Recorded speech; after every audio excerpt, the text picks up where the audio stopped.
Have you ever wondered why some of the most successful people on the planet end up utterly miserable? The guy with 28 Olympic golds who sat in his room for days thinking about ending it all. The billionaire genius who built empires but treated people like trash and died knowing he wasn't loved. The comedian who made the whole world laugh but took his own life because he couldn't feel joy anymore. We're told, work hard, achieve success, and happiness will follow. But what if that's one of the biggest lies we've ever been sold? Welcome to Psychiva, the channel where we dive deep into the hidden corners of the human mind. Today we're exposing the dark side of success. And fair warning, by the end of this video, you might never look at making it the same way again. If you're ready to protect your mind from the trap that destroys high achievers, smash that like button right now and let's dive in. Imagine this, you finally get the promotion, the six-figure salary, the dream house, the sold-out book, the viral business. You cross the finish line you've been sprinting toward for years. And instead of fireworks, there's just silence. A quiet, hollow feeling that whispers, "Is this it?" Psychologist Tal Ben-Shahar calls this the arrival fallacy, the illusion that reaching a goal will give you lasting happiness. But doesn't, because the moment you arrive, your brain has already moved the goalpost. Harvard researcher Tal Ben-Shahar, who teaches the most popular class in Harvard history on happiness, says most of his students, future CEOs, lawyers, presidents, believe I'll be happy when. And when they get there, they're shocked to feel empty. Why? Because of a cruel psychological mechanism called hedonic adaptation. Your brain is wired to adapt to good things incredibly fast. That new car thrill, gone in weeks. That raise becomes the new normal before the first paycheck clears. Studies on lottery winners show that within 6 to 12 months, their happiness returns to exactly where it was before they won millions. The same thing happens with success, only worse, because success usually costs you sleep, relationships, and health on the way up. Hook question. So, if success doesn't make you happy, what's the point of chasing it? Stick with me. It gets darker. Let's look at real people. Jim Carrey, at the height of his fame, said, "I think everybody should get rich and famous and do everything they ever dreamed of so they can see that it's not the answer." Michael Phelps, the greatest Olympian ever, after Beijing 2008, went into a depression so deep he didn't leave his bedroom for days and thought about suicide. Robin Williams had Oscars, hundreds of millions, and universal love, yet he described feeling completely alone inside. Even ancient history knew this. King Solomon, supposedly the richest and wisest man who ever lived, wrote, "I achieved everything a man could want, and it was all meaningless." Modern research backs this up. A famous study compared paraplegics, people who lost the use of their legs in accidents, with lottery winners 1 year after the event. Guess who was happier on average? Neither. Both groups returned almost exactly to their pre-event happiness levels. Your brain treats a private jet the same way it treats paralysis. It adapts and says next. This is why you see CEOs making $50 million a year, still grinding 100-hour weeks, miserable, divorced, and addicted to something, work, alcohol, affairs, whatever numbs the void. The success didn't fix them. It just gave them fancier problems. Now here's where it gets really twisted. The more successful you become, the worse you can feel about yourself. 70 to 82% of people experience imposter syndrome at some point, but it hits high achievers hardest. Tom Hanks, Lady Gaga, Serena Williams, even Albert Einstein called himself an involuntary swindler. Why? Because when you're climbing, every win feels like luck or timing. When you finally make it, your brain goes, "See? Told you it was luck." Now everyone's going to find out you're a fraud. Success raises the stakes. Now you have something to lose. Perfectionism kicks in. You can't enjoy wins because you're terrified of the next failure exposing you. Michelle Obama said in her memoir that even as First Lady, she sometimes felt like she didn't belong in the room. Maya Angelou, after writing 11 best-selling books, said, "I have written 11 books, but each time I think, they're going to find out now. I've run a game on everybody." The higher you climb, the more your brain screams fraud, because deep down, many high achievers are driven by a fear of not being enough. Success just turns the volume up on that fear. Here's the part no guru wants you to hear.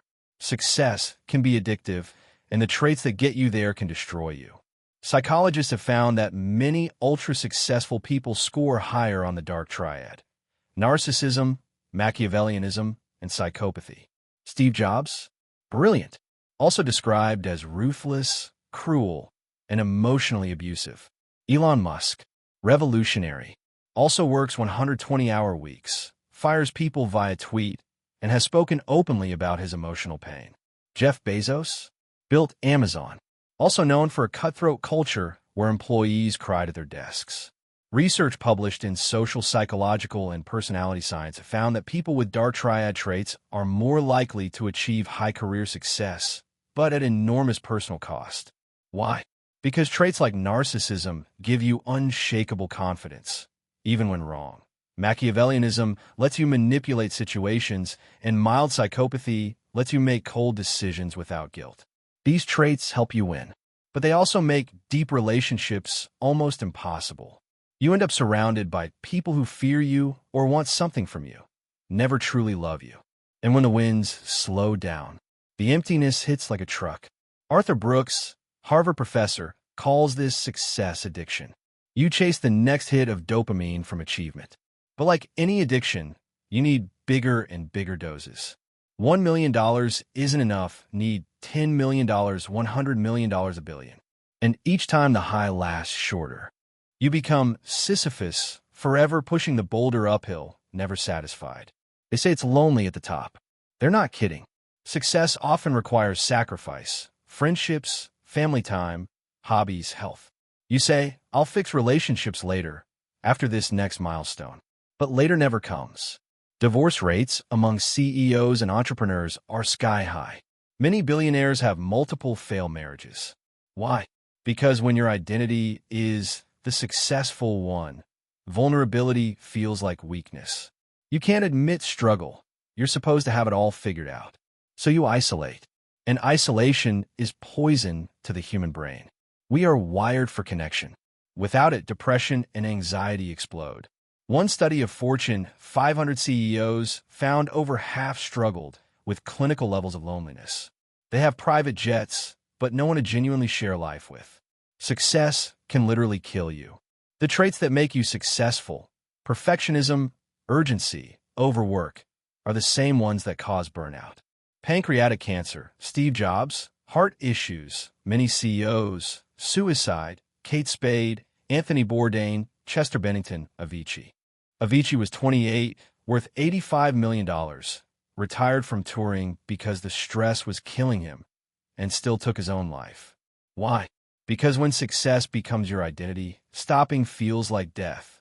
You're terrified that if you slow down, everything collapses, and worse, that you'll have to face who you are without the achievements.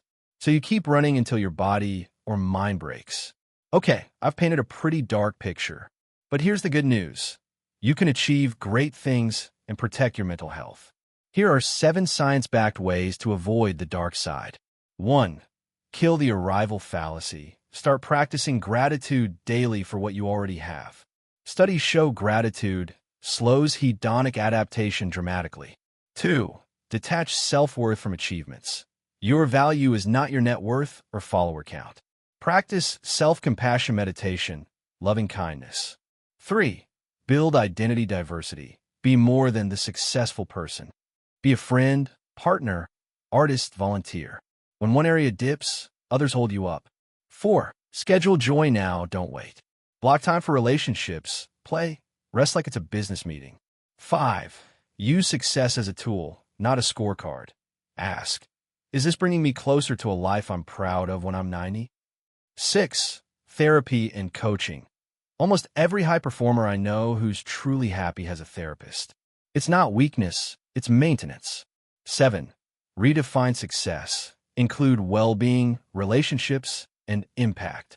The happiest successful people measure life in love given and received, not money earned. So here's the truth no one wants to say out loud. Success will not fix you. It will only amplify who you already are. If you're running from emptiness, success will make the emptiness louder.